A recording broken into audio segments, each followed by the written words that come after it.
Second Minister, Mr. Lawrence Wong.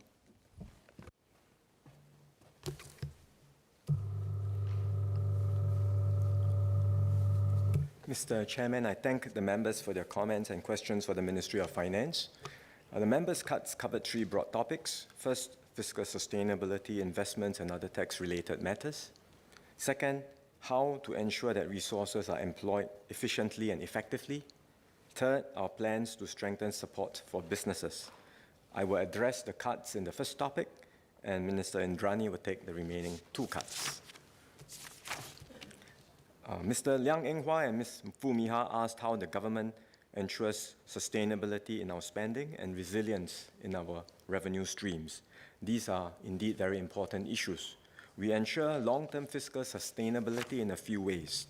First, the government continues to spend within its means so as to achieve a balanced budget over the medium term. Second, we remain prudent in our spending and emphasize value for money in every program. For development projects, especially the major ones, we have robust processes to scrutinize and ensure that they are prudently managed. Our overall government expenditure is around 19% of GDP, less than half of what many governments of developed countries spend. Even so, we are able to deliver good outcomes in many areas such as healthcare, education, home ownership, and public safety. Third, we have and we will continue to manage expenditure growth carefully, precisely because of concerns that Mr. Liang highlighted on this rise in government expenditures. In fact, we have tightened government spending in recent years by permanently reducing the budget caps of all ministries and organs of state by 2% from FY 2017 and reducing the growth in ministries' annual budgets from FY 2019. Even as we continue with these best efforts to manage our spending, we recognize that our needs will continue to grow, particularly in healthcare, security, and infrastructure, as the Finance Minister explained earlier today. Already, our healthcare spending has more than doubled over the last decade to $10 billion in FY 2018. This is close to what we collect from GST today. And over the coming decade, we have projected that annual healthcare spending will increase by nearly 0.8 percentage points of GDP to around 3% of GDP. We will also be spending more in areas like security and preschool education. So overall, there is no doubt that our recurrent spending, despite our best efforts to manage expenditure, there is no doubt that our recurrent spending needs will continue to rise. And this is precisely why we need to ensure a diverse and resilient revenue base to meet these growing needs. And I share Mr. Liang and Ms. Foo's concern that we really need to ensure a resilient revenues, adequate revenues to fund these recurrent expenditures and not rely too much on NIRC. As both members noted, we would have had overall budget deficits in each of these, the last 10 years without the inclusion of the NIRC. In FY 2018, NIRC and corporate tax contributed around 18% each to total government revenue, followed closely by personal income tax and GST, each of which accounted for around 13% of total government revenue.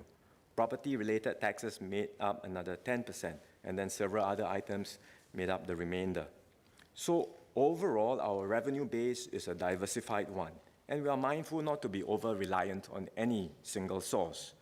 Even as the share of NIRC has grown over the last decade, we have taken steps to ensure the resilience and enhance the resilience of other revenue streams.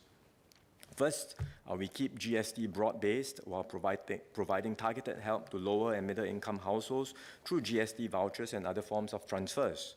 And in recent budgets, we introduced GST for imported services and revised the import GST relief limits for travelers to ensure that our GST base remains resilient with digitalization and increasing travel. Second, we have been looking at other possible streams of revenue. As Ms. Foo highlighted, we look across all possible streams, and we have increased tax rates for personal income tax, property tax, and stamp duties in recent years.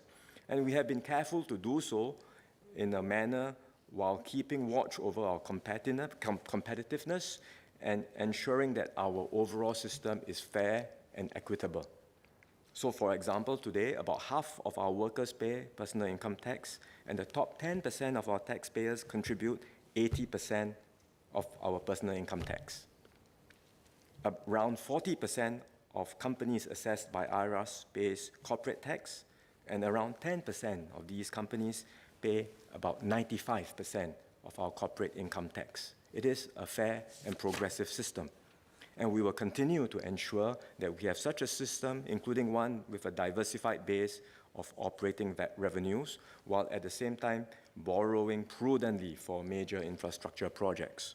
I think this is the best way to ensure we have a resilient system, and also one where we can have maximum flexibility to deal with event contingencies like a slowdown or a recession, as Mr. Liang had highlighted. But ultimately, and most importantly, sustainable government finances depend on whether we have a healthy and growing economy. With a strong economy, we will have more resources to create jobs for Singaporeans and to meet the needs of our people. This is the key way to grow our revenue sustainably. Next, Mr. Pritam Singh highlighted the performance of GIC and asked for more information on GIC's investments. Let me start by clarifying how GIC has performed. The mandate that the government has given GIC is to achieve good long-term returns in order to preserve and enhance the international purchasing power of the reserves that GIC manages. Consistent with this mandate, GIC's portfolio performance is evaluated not just on the returns within a single year, but on a continuing basis over the long term. And in particular, we look at the annualized rolling 20-year real rate of return of its portfolio, which GIC publishes every year.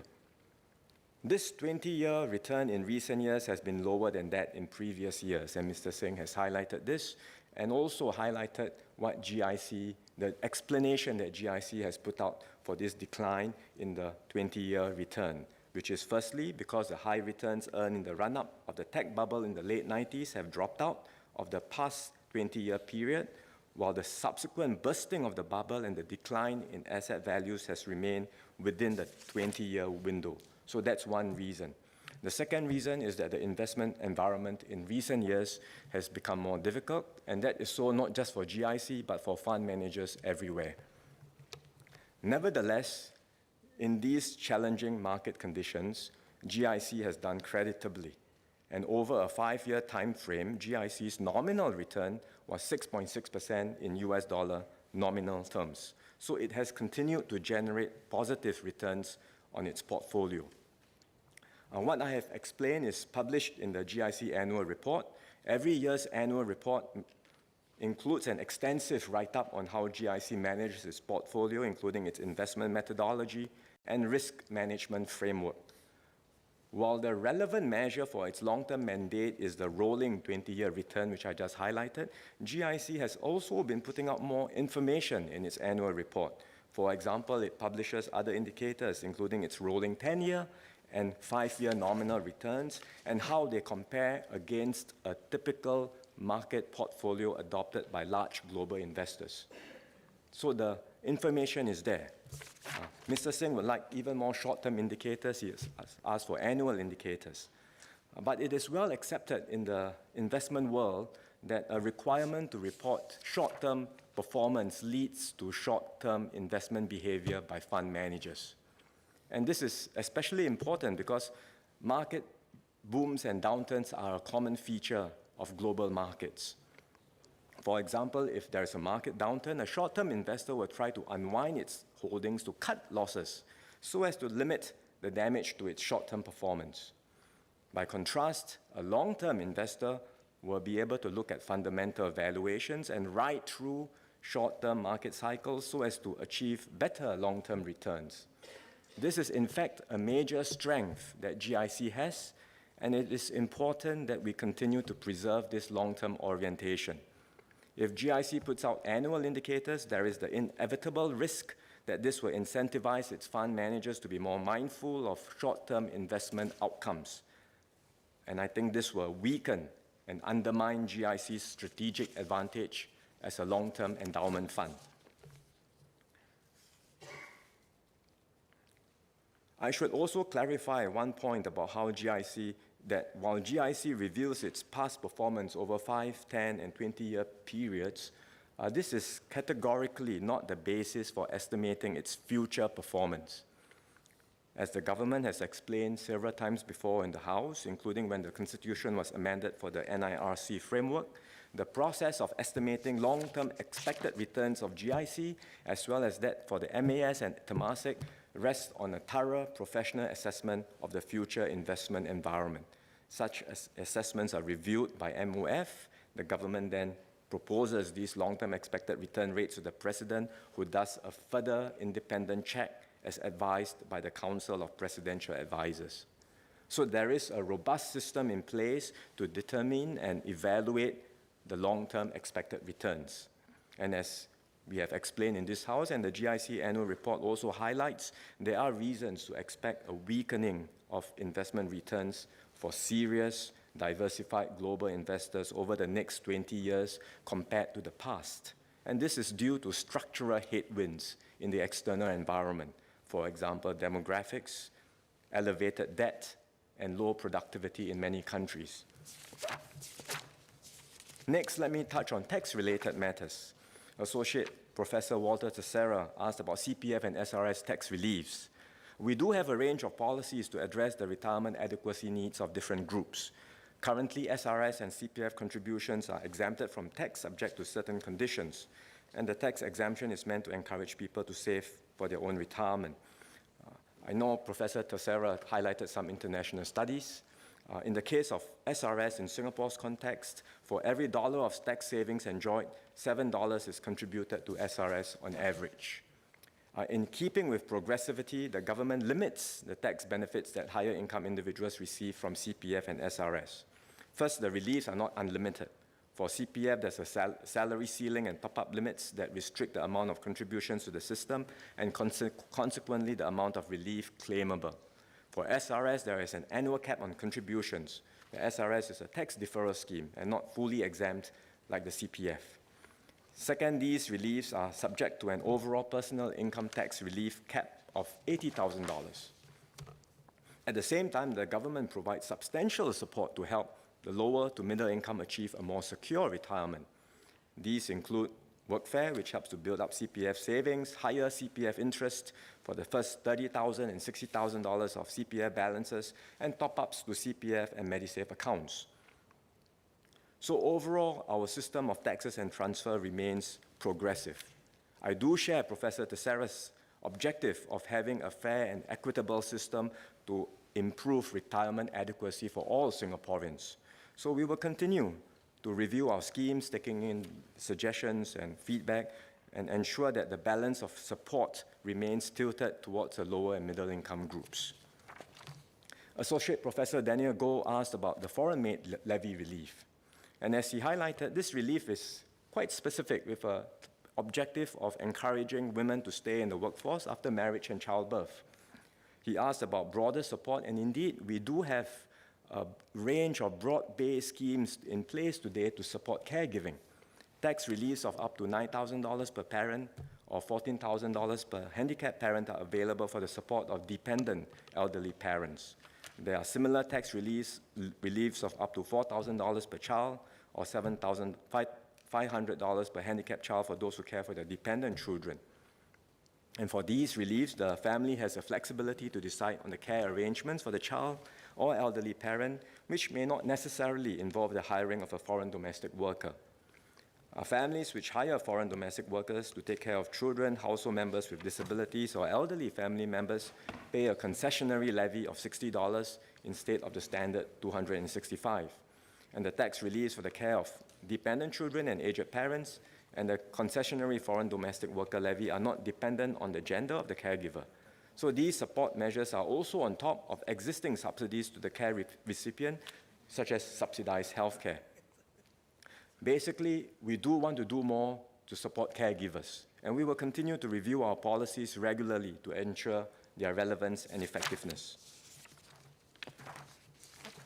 Mr. Ang Hen Kee asked about GST waiver for taxi rentals. I think the government has made clear its position. Singapore adopts a broad-based GST regime with few exemptions, and we chose this approach to keep our GST rate relatively low and administration simple. Nevertheless, we will certainly do whatever we can to help taxi drivers and private hire car drivers better manage their business as well as their regulatory compliance costs. For example, last year, after a review with the National Private Hire Vehicles Association and the Ministry of Transport, MOF amended the Income Tax Act to allow private hire car drivers to claim tax deductions for motor car-related expenses like car rental and petrol against their driving income for income tax purposes. And taxi drivers are already entitled to this, but we extended it to private hire car drivers. And to reduce record-keeping burden and administration costs, we allowed both PHC and taxi drivers to claim tax deduction on a deemed expense ratio of 60% of their gross driving income. This percentage was decided after an extensive public consultation by MOF. And drivers, of course, can opt to claim tax deductions based on actual expenses incurred if their expenses exceed 60%. I hear Mr. Ang, who has suggested raising the 60% to a higher figure, but I think we have had extensive consultations. We have arrived at this figure just very recently. MOF will continue to monitor and review and update the figure if and when necessary.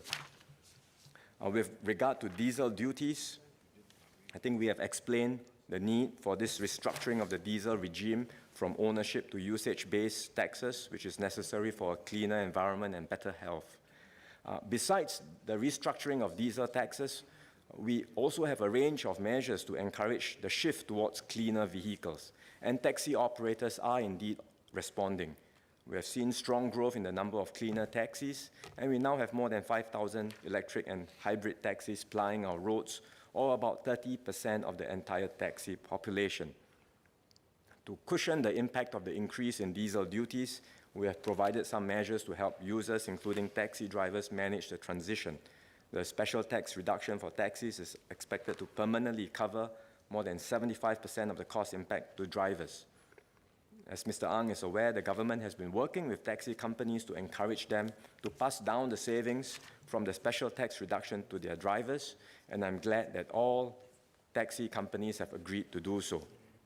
And Mr. Ang had many other suggestions to work with companies and to help the drivers, including through licensing or through the pump prices that the companies offer. We will study these suggestions, and we will continue to work with the taxi operators to see how best to improve the welfare of drivers. Mr. Chairman, let me conclude by reaffirming MOF's commitment to ensuring the long-term sustainability of our fiscal system. We will continue to build a resilient and progressive tax and benefit regime to support our rising spending needs. I will let Minister Indranee address the other questions that have been raised. Second Minister, Ms. Indranee Rajah, you have 10 minutes. Mr. Chairman, let me now address members' questions on how the government manages our spending and how we support businesses. Ms. Fumiha and Mr. Satyandi asked how the government manages our infrastructure and Infocom's technology, spending in the long run, and how we ensure that these programs deliver value to citizens and businesses. Over the past 5 years, total development expenditure amounted to 91 billion. This was 26% of the government's expenditure. On average, we expect that development expenditure will increase in the coming decade as we continue to invest in public infrastructure and adopt ICT to meet citizens' needs and support our economy.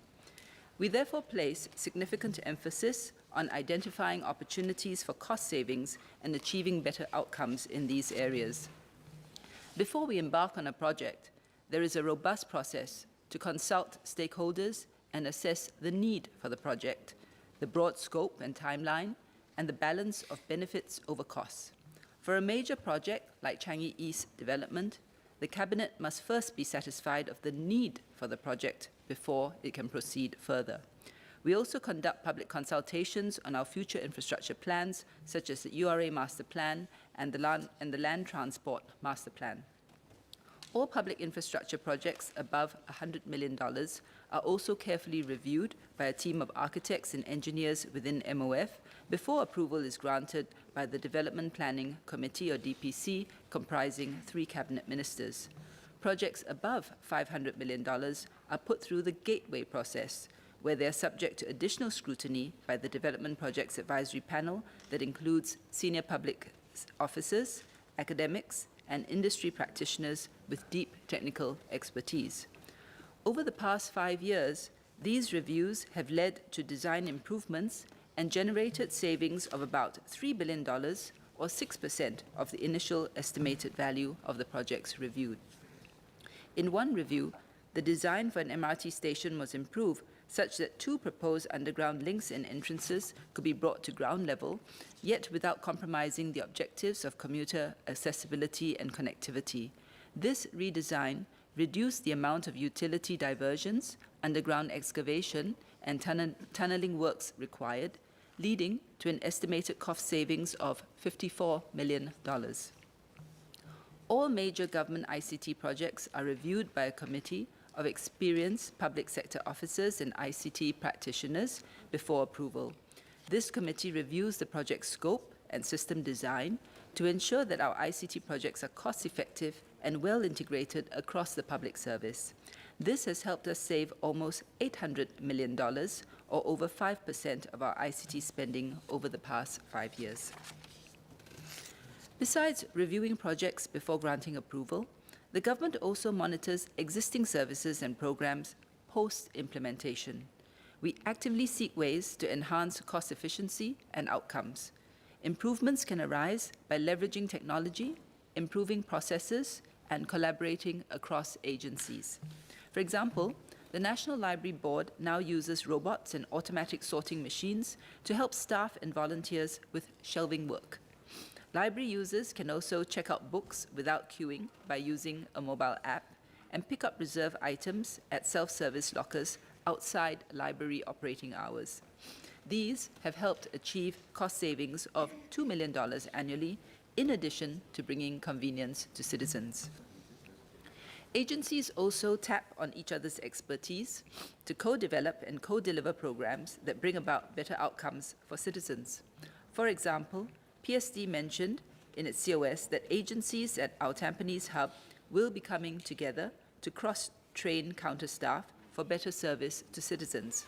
Besides counter services, People's Association, Sport Singapore, and the Health Promotion Board are also collaborating on joint programming opportunities at OTH. Just last Sunday, they organized the Greater Singapore Workout for more than 200 participants of all ages, achieving community bonding and healthy lifestyle promotion objectives simultaneously. Finally, we are deepening capabilities in our agencies to ensure that spending translates into good outcomes and building a stronger culture where every public officer contributes towards better use of resources. Such efforts are bearing fruit, with agencies seeking ways to achieve greater value for money in their work.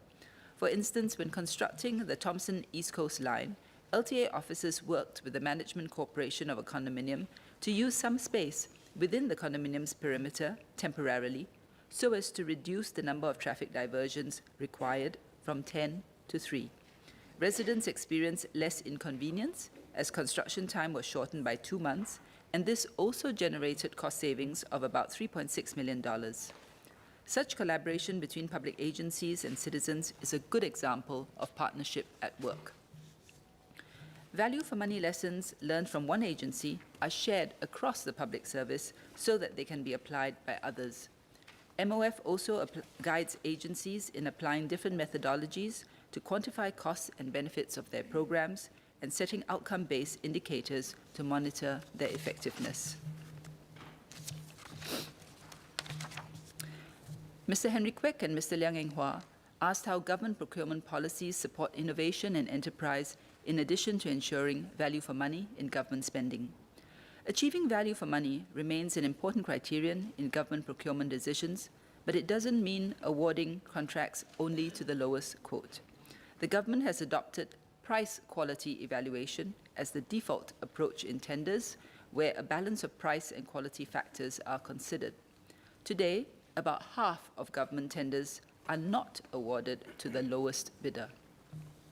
The government has also stepped up the adoption of more outcome-based procurement, where tenderers have more flexibility to propose innovative solutions to meet the desired outcomes. For example, JTC adopted an outcome-based security contract for one of its business parks. As a result, JTC achieved better security coverage for the estate, alongside 25% security manpower reduction and projected cost savings of up to 40% over the contract period. Apart from being open to good ideas and solutions, we also continually seek to make it easier for SMEs to participate in government procurement. Last year, we removed the requirement for companies with less than $5 million turnover to submit audited accounts when applying for government supplier registration. We will now accept unaudited financial statements if the company's director certifies that their financial statements are accurate and true. About 3,900 GSR-registered suppliers have benefited from this. This year, we will increase the upper limit for quotations from $70,000 to $90,000. Smaller companies and startups without GSR can capture higher value government projects through quotations, which come with simpler contractual terms and conditions and tend to be processed more quickly. We hope that many among the 12,000 suppliers who participate in quotations but not tenders will benefit from this. I agree with Mr. Kwek and Mr. Liang that the key here is balance. Government procurement can help to give a boost, but fundamentally, for companies to grow and be competitive, they must be innovative and offer value-for-money solutions.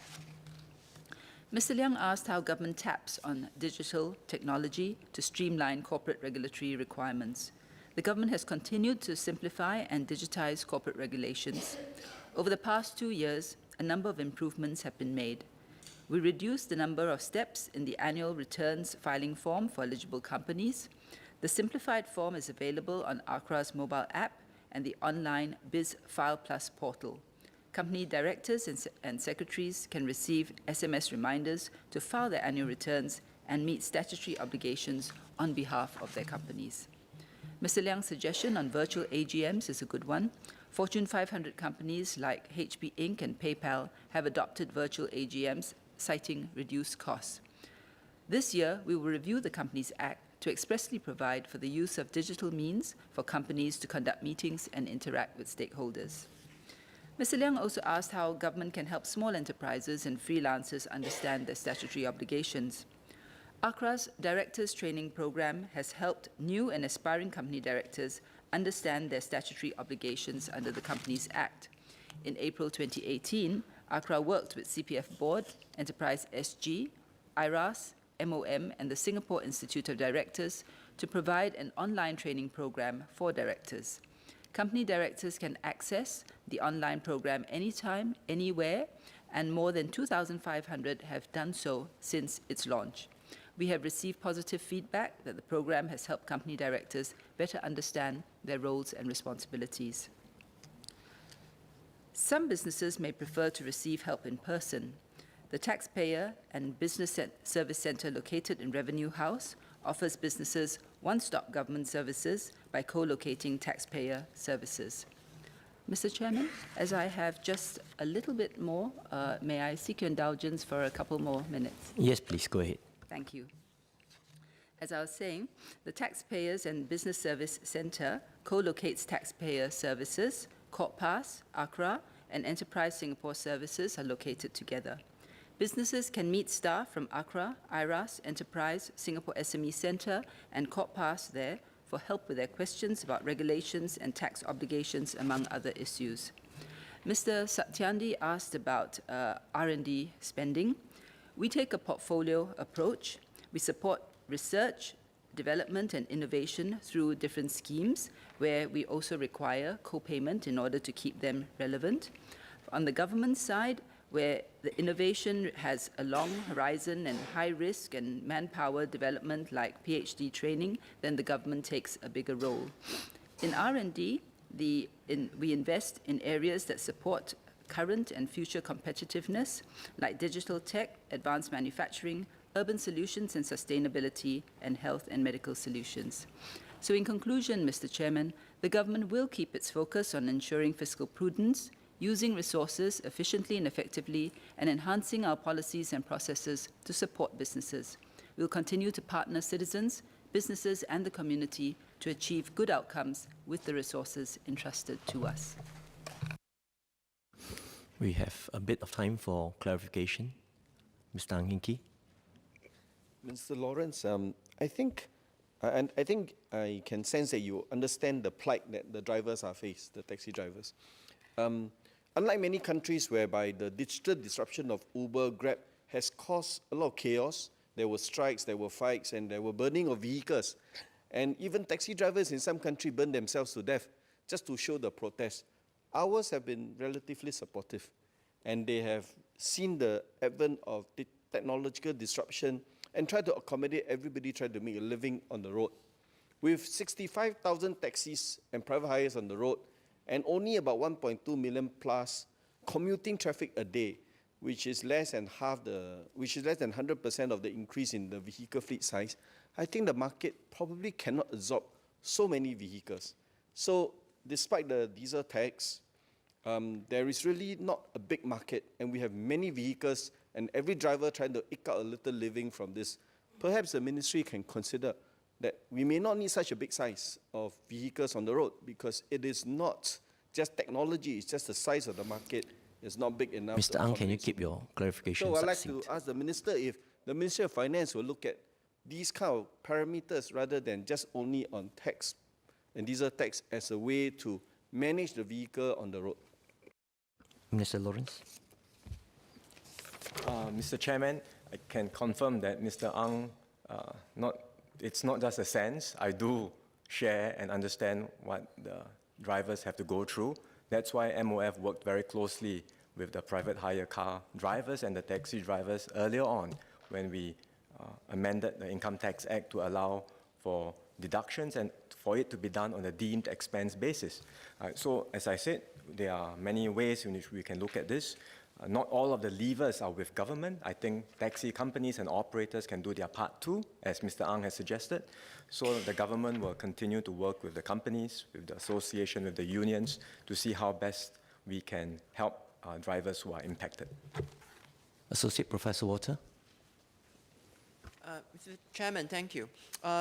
Minister Wong noted that $1 of tax cost in FRS leads to about $7 of retirement savings. I want to ask if this estimate accounts for the diversion of retirement savings from taxable savings accounts to non-taxable, because the international studies show that much of the response actually comes from this kind of diversion, movement from the taxed to the untaxed account. So could the ministry continue studying this with a view to understanding how the marginal new savings dollar is actually affected by the policy? Thank you. Mr. Wong. Mr. Chairman, I have to confirm, but I don't believe it has fully accounted for the effects that you described. So you are right, we do need to do more detailed studies, and we will engage in this. Mr. Satyandi. Chairman, I'd like to ask clarification from Minister Indranee. With regards to the government spending, expenditure on infrastructure projects and also IT spending, I firmly believe that the government spending plays a big role in terms of giving direction in terms of technological change in the long run, and also it's an explicit concern for policymakers. So my question is about balancing the value for money and cost savings that Minister mentioned and the outcomes. Minister mentioned just now about the outcomes, and my clarification is whether the issue of employability of workers in the long run is part of the outcomes as well, rather than in terms of, you mentioned just now the public sector concerns about in terms of outcomes as another option or parameter. But in terms of outcomes, what's your definition of outcomes? Does it involve the impact on, in the long run, the impact of work or workers or jobs loss or gains on that front as well? So it's clarification on that front. Thanks. When we look at outcomes, we look at a variety of things. Obviously, you want to look at efficiency. You want to make sure, depending on the project, reliability. If the question is, will we look solely at one factor? For example, does this result in employment of a certain group, for example? It cannot be seen in isolation. So where we can, we try to encourage businesses to employ. But that's really done through the work of MOM, and it cannot be a single type of factor driving the way that project requirements are structured. because then you might have all sorts of other unintended outcomes. Mr. Liang Eng Hwa. I'm not sure whether the minister have the figures, but just want to ask about the Pioneer Generation Package, you know, the $8 billion we set aside. Given the consumption rate and so on, has it been very much in line with the numbers that was, the $8 billion set aside, is it ahead of the utilization, or we are still in good shape in terms of the funding for the whole Pioneer Generation Package? Mr. Lawrence Wong. Mr. Chairman, actually, I believe we had answered a PQ on this some time back. I haven't looked at the latest data, but at that time of the question, when we looked at the figures, the utilization rate was indeed in line with projections as of that time. But these things can change. We make assumptions on these projections, and so we continue to monitor the utilization, the assumptions that we have used, and whether they are still relevant. And we will continue to do so. As there are no other clarifications, may I ask Mr. Liang, would you want to withdraw the amendment? Always, the MOF has done it again, very prudent and efficient with not only the financial resources, but time resource as well. So I believe we have accumulated surplus for our COS time now. So I want to thank the Minister for a very caring budget, especially a very strong commitment to our workers and seniors in this budget, and also to Minister Lawrence Wong and Minister Indranee for their replies, and also to the hardworking MOF team. So with that, I beg leave to withdraw the amendment, sir. In the light of the surplus that we have, is the honourable member given leave to withdraw the amendment? I think the leave of the majority is given. The amendment is withdrawn. The question is that the sum of $839,636,400 for head M stand part of the main estimates. As many as are of the opinion say aye. To the contrary say no. I think the ayes have it. The ayes have it. The question is that the sum of $152,563,600 for head M stand part of the development estimates. As many as are of the opinion say aye. To the contrary say no. I think the ayes have it.